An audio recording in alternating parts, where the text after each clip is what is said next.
Incredibly, at a convention with some of the world's biggest phone manufacturers hawking their newest and shiniest devices, this is the phone that everyone's talking about. Finnish startup HMD Global has resurrected a scintillating piece of nostalgia with a reboot of its Nokia 3310. Do you remember that? HMD licensed the Nokia phone brand at the end of 2016. The close to indestructible handset with the seemingly infinite battery life has been given a new lease of life with modern curves, jazzy colours and, of course, a reversioning of Snake. BlackBerry has also gone back to basics with their new flagship phone, the Key 1. It has a physical, gesture-sensitive keyboard that hides a fingerprint scanner under the spacebar.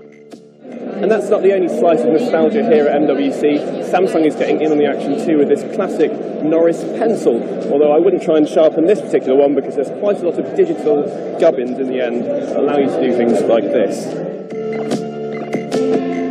Google would much rather you talk to your devices though, rather than wrote to them. It has announced its personal assistant, Google Home, will finally be available for sale outside of the US, and by May in the UK. And in another new attempt to dominate the AI market, the company also said it will roll out its voice-activated digital assistant to all Android phones running Marshmallow and Nougat. Until now, it's only been available on Google's own Pixel line of phones. That is, apart from Huawei and Lenovo mobiles. Those are set to use Amazon's Alexa instead. Lenovo's upcoming Moto Z will get its assistant smarts through a snap-on back, which they're calling a Moto mod. Others, though, are ditching customization. LG launched its new flagship G6 phone without the modular capability of its previous model. The company says customers don't fancy forking out for extra parts. The LG G6 also knocks the traditional aspect ratio out of the park. The screen is 18 by 9, or in other words, twice as tall as it is wide. Smartphones have traditionally been 16 by 9. And it wouldn't be much of an MWC roundup without at least one mention of the words 5G.